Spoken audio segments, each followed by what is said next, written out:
Kingdom of Cards, we've just released the Bumper Video Game Quiz book featuring over 1,000 questions. It features 1,000 questions plus from everything in gaming from 1962 to the present day, and it's available from Amazon worldwide, and the link is in the description below. Thank you, and enjoy the video. Thank you, bye.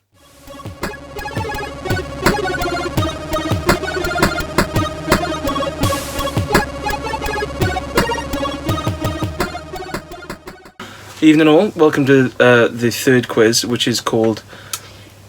You quiz me right round? Yes, and I didn't come up with that name, Faye did. But it's hard. Probably not an original one, is it? It's the best someone else has called it that out there. I think we called ourselves that on a quiz team a few years ago. Or like out when we've been out in the Yeah. That awful one we went to?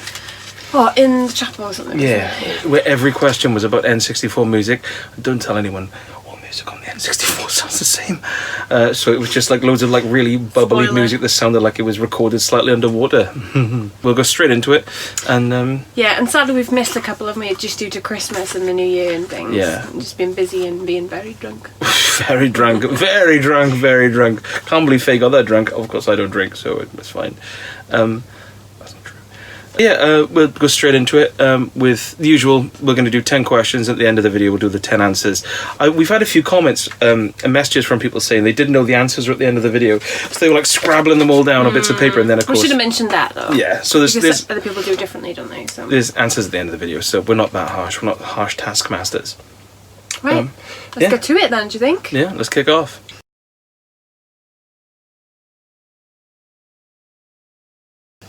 Okay, so question 1. What company released a range of joysticks for some of the older consoles like Atari, Amstrad? I think they even plug into the Mega Drive.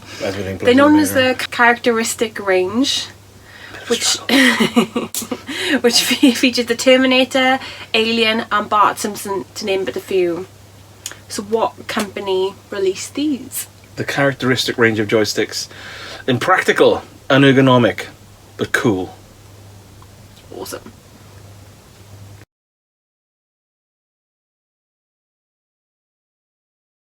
This is question 2, and this one is guess the game from the cover. So I'm going to put the cover up now.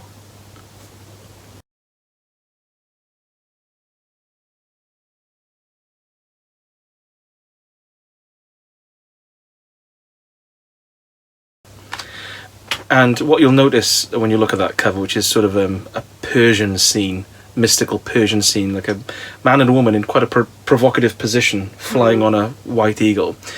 It's not reflected at all in the game, which is like a really sort of a text-based medieval sort of trudge, really. But yeah, the cover art just does not represent the game, and I love it for it, and I love the game as well. Even the like real tedious looping sound bites. So that was question 2. Guess the game from the cover.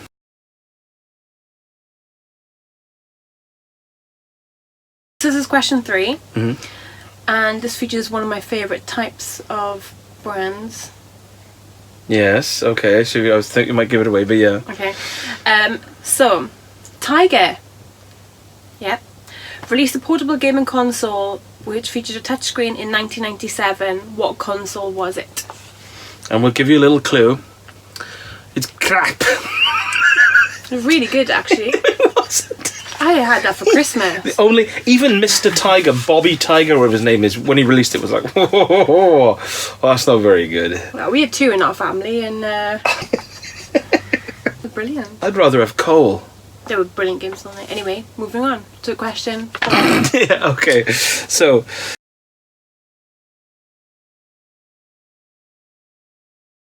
question 4. In the 1985 Palace Software title, Cauldron, do you control a witch or a pumpkin? So, it's a nice little one. Totally not a trick question.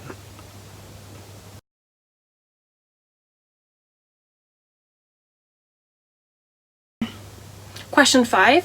In 1983, for the Sega Mega Drive, a game was released with a well-known character from a food brand. So you basically go on a treasure hunt on your journey to find treasure. And this is on the Mega Drive? Yeah. What food brand was it, and what was the name of the game? Oh, double question, saucy. Well, half marks for each point. Oh, okay then.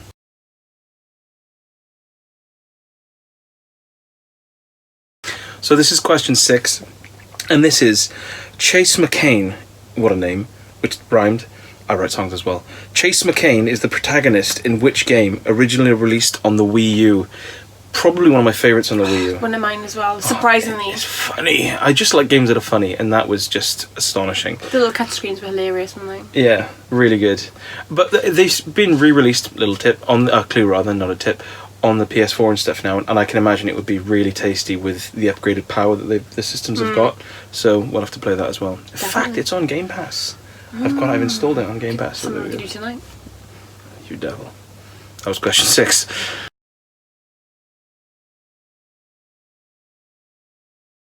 So question 7. Name a top-down RPG game that featured this catchy music on the Super Nintendo. And the music is...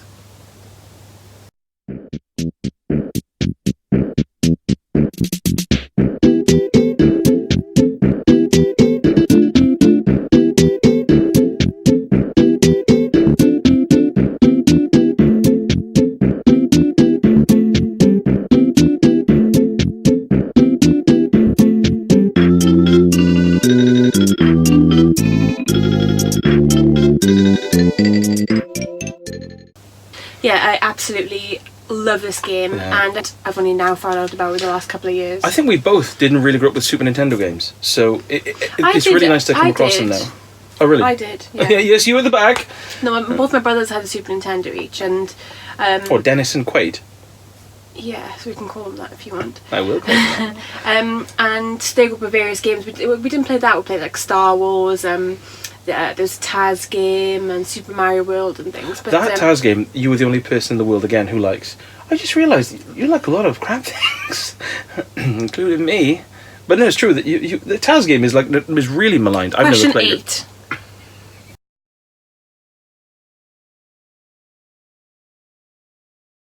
Question 8. Question 8.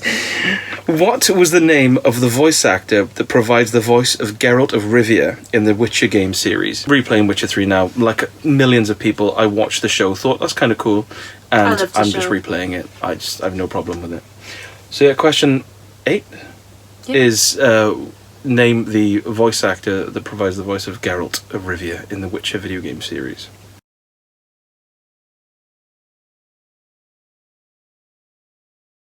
So, question 9.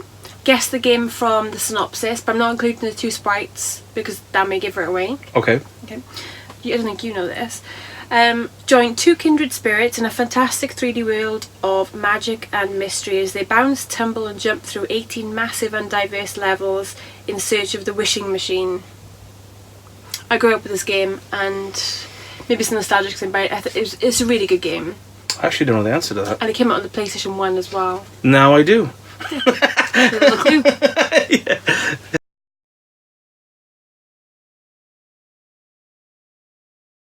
And question 10. Guess the zone that Sonic is in from this screenshot, which is coming up now.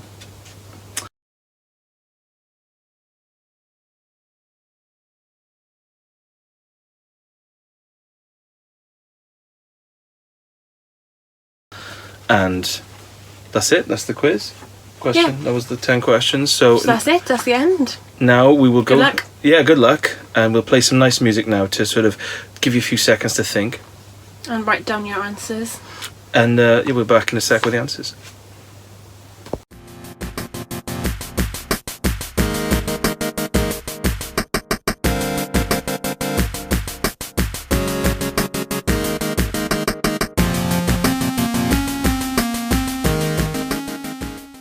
So question 1, the question was, what company released a range of joysticks for the Atari and the Amstrad, various other consoles, and known as the characteristic range, which featured the Terminator, Alien and Bart Simpson, to name a few.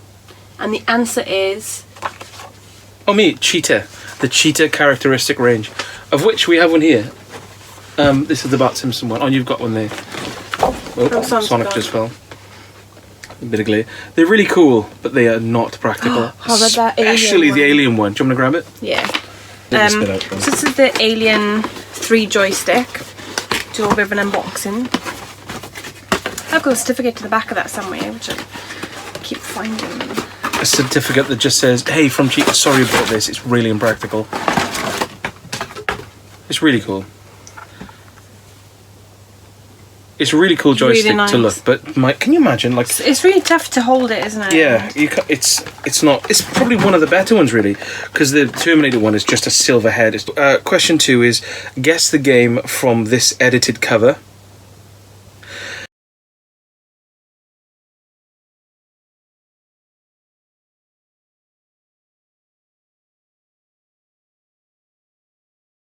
And that game is Dungeon Quest on the Amiga. This one is from the... it's a pack. I forget what it's called now. Diamond Pack or something. But this cover, if you've played the game... Go. So this is what you just saw, right? But if you look at this, Faye, it's obviously like a man in a compromising position with a woman on the back of an eagle in like a sort of fantasy Persia. But the game is like a real trudge through like a really dismal medieval landscape, like a text adventure. Cool little budget text adventure for the Amiga. So... Yep. Question 3. Tiger released a portable gaming console which featured a touchscreen in 1997. What console did they release? It was the Gamecom, Faye. Or the Game.com. Brilliant as well. It wasn't... Okay, guess what game I'm playing on the Gamecom? Batman. Oh my god. So brilliant. This is so brilliant. This is my original one as well. It's not brilliant. You have to lift it up a little bit, Toots. Come on.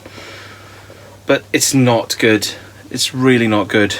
It's brilliant, that's why. It's hard. The screen's hard Wheel of to see. Fortune Touch and screen Batman. as well. Like I think I've got Scrabble as well. I've got a few other titles I bought previous years. I can imagine Scrabble will be okay on there. But then you may... Wheel of Fortune's my favourite game on there. But then Wheel of Fortune and Scrabble feel like ones you could have picked up on like a Tiger handheld and just... Even the clicking, the noise of it. I can imagine that. I do love a good satisfying. click. Nothing quite like the Sega Saturn shoulder buttons. Well, that's a click, that is. It's a good click. So yeah, Gamecom.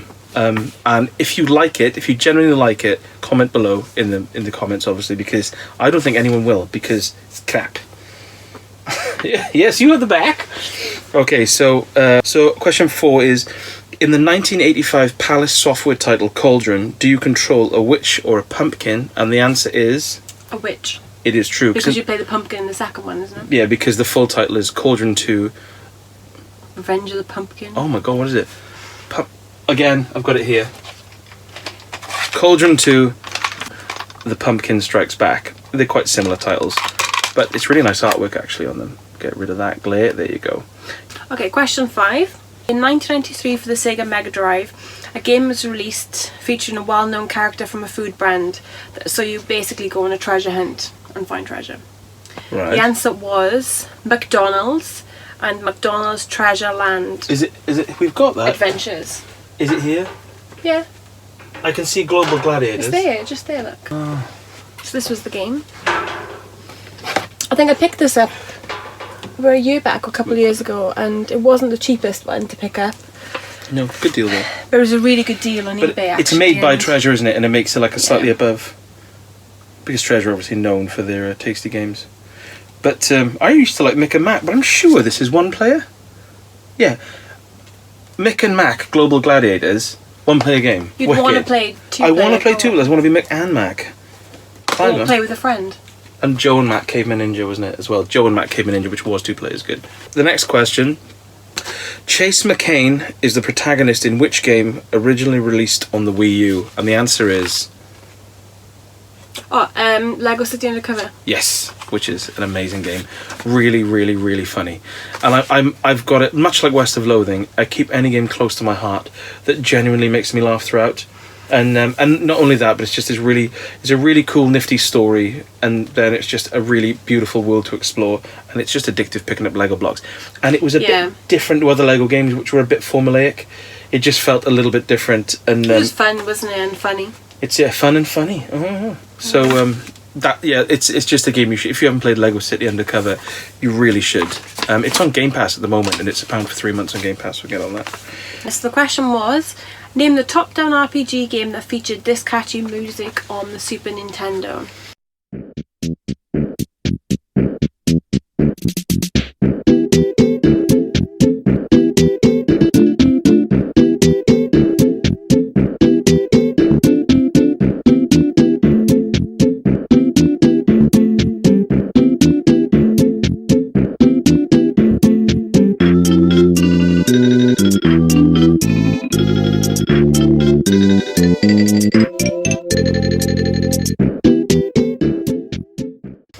music was Earthbound.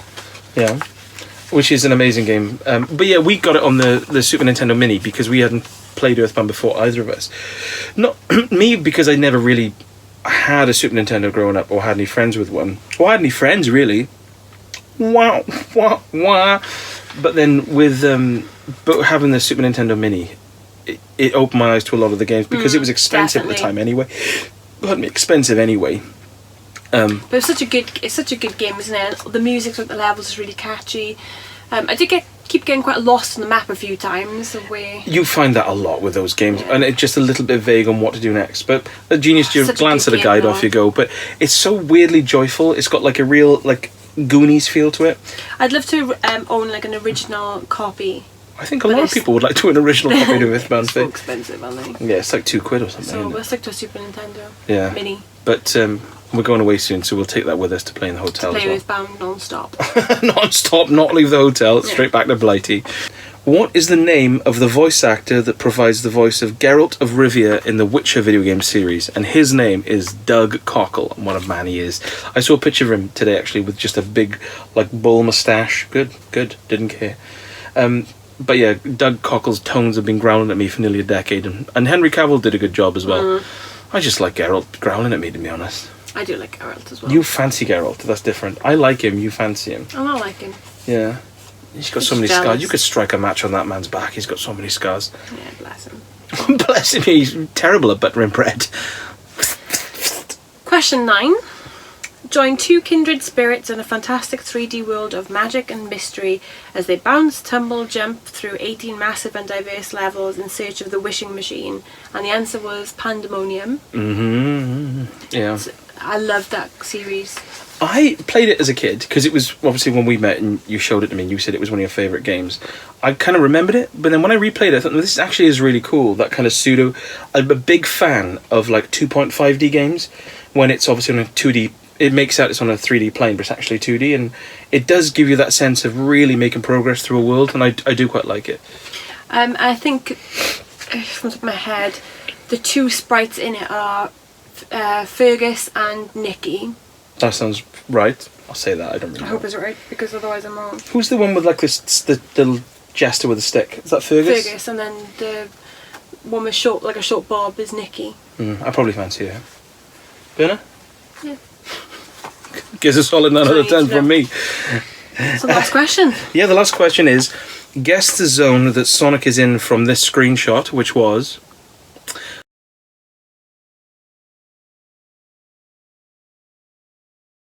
And that was Marble Zone. One of my favourite zones because the music is so good. Although Marble Zone... Sorry, my nose keeps itching. Marble Zone, it's interesting because when people talk about Sonic and they talk about speed, when you go back to the first game, there are a lot of sort of sections in the game where it's really just quite a slow, methodic platform game. Like in Marble Zone, there's a lot of pushing blocks, doing slow jumps. It's not really about whizzing around the screen. It feels frantic though, doesn't it? Because it's Sonic the Hedgehog and you... Yeah, but it's not so much. It's the second one where it's really dash, and the first one is actually a little bit more cerebral, which is cool. But the music in Marble Zone will be with me forever.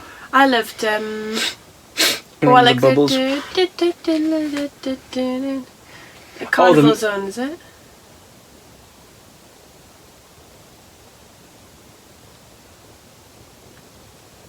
I don't know, is it? No, Carnival Zone. What zone is it then? Do the music again? No. It's quite industrially, but then it's got that kind of music in the background. It's quite creepy, I think. I want to say it's like a Carnival Zone or something. I know you know what I mean? So it's got like a pinky background and it's... That's quite into the game, isn't it? Yeah. And it goes doo. No.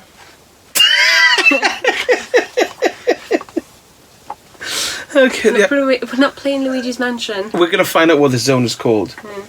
Now. Oh no, my phone's there. It doesn't matter. Okay.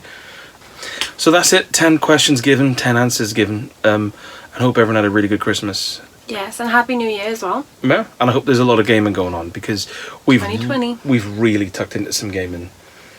Yeah, and it's only day 3. I know, yeah, I'm already partway through The Witcher. Good. So, what is it for you tonight? Mafia 3 or West of Loathing?